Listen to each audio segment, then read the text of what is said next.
आज का दिन अत्यंत पावन और शुभ है, राम नवमी। यह वही दिन है जब त्रेता युग में अयोध्या की पुण्य भूमि पर भगवान विष्णु ने मर्यादा पुरुषोत्तम श्री राम के रूप में अवतार लिया।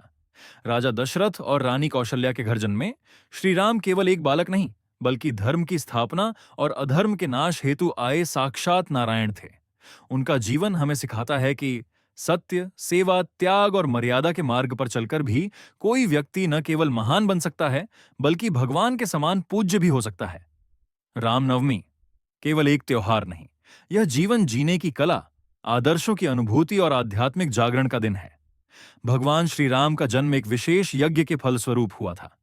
जब अयोध्या के महाराज दशरथ संतान प्राप्ति के लिए अश्वमेध यज्ञ करते हैं, तो अग्निदेव उन्हें खीर प्रदान करते हैं, जिसे उनकी तीनों रानियां ग्रहण करती हैं और समय आने पर 4 पुत्रों का जन्म होता है: राम, भरत, लक्ष्मण और शत्रुघ्न। इनमें श्री राम सबसे बड़े और तेजस्वी थे। बचपन से ही वह संयमित, गंभीर और मर्यादा में रहने वाले बालक थे। गुरु वशिष्ठ से शिक्षा प्राप्त कर उन्होंने धर्म, नीति और शस्त्र विद्या का पूर्ण ज्ञान प्राप्त किया। राम ने ताड़का वध किया, आर्षियों की रक्षा की और जनकपुरी में भगवान शिव का धनुष तोड़कर माता सीता से विवाह किया।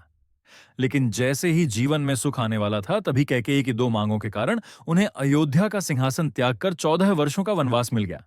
बिना किसी क्रोध, विरोध या बहस के राम ने पिता की आज्ञा को शिरोधार्य किया और वन की ओर प्रस्थान कर गए।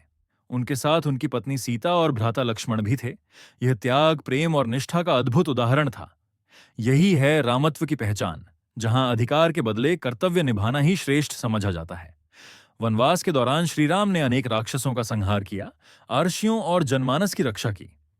उनके जीवन का सबसे बड़ा संकट तब आया जब लंका के राक्षस राज रावण ने छल पूर्वक सीता माता का अपहरण कर लिया। तब श्री राम ने सुग्रीव और वानर सेना के सहयोग से हनुमान जैसे अद्भुत भक्त को साथ लेकर समुद्र पर सेतु बांधा। यह केवल पत्थरों का पुल नहीं था, यह श्रद्धा, साहस और समर्पण का प्रतीक था। राम और रावण के बीच हुआ युद्ध केवल 2 व्यक्तियों का नहीं, 2 विचारों का संघर्ष था। जहां एक ओर था अहंकार, मोह और अधर्म, वहीं दूसरी ओर था धर्म, प्रेम और मर्यादा।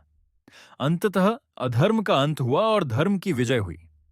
भगवान श्री राम ने अपने जीवन के हर चरण में आदर्श स्थापित किए।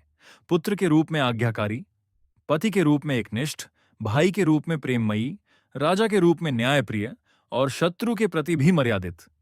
उन्होंने शबरी के झूठे बेर खाए, केवट को गले लगाया, वनवासियों से आत्मीयता रखी और हनुमान जैसे भक्त को सम्मान दिया। राम केवल शक्तिशाली योद्धा नहीं, करुणा और विनम्रता की प्रतिमूर्ति थे। उनके जीवन का हर प्रसंग, चाहे वह भरत का त्याग हो, हनुमान की भक्ति हो, विभीषण की शरणागति हो या रावण का अंतिम संस्कार, हमें धर्म और संवेदना का पाठ पढ़ाता है। रामनवमी के दिन को भारतवर्ष में विशेष श्रद्धा और उत्साह से मनाया जाता है।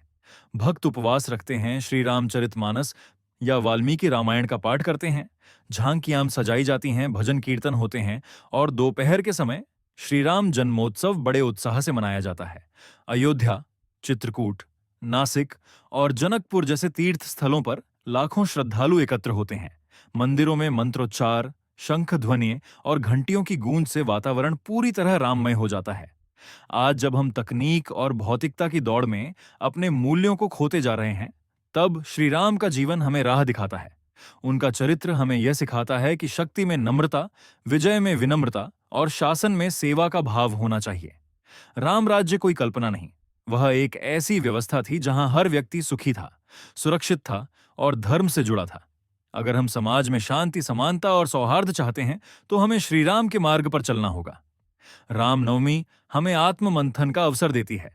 ये हमें याद दिलाती है कि केवल पूजा करना ही पर्याप्त नहीं, हमें राम जैसे जीवन जीने की कोशिश करनी चाहिए।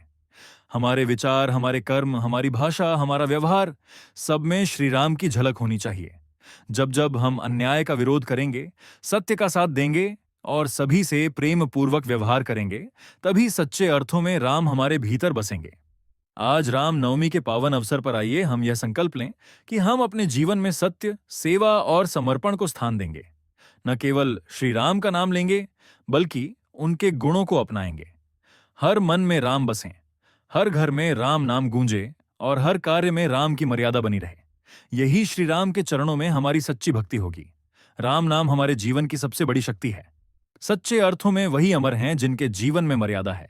जय श्री राम। आप सभी को रामनवमी की हार्दिक शुभकामनाएं।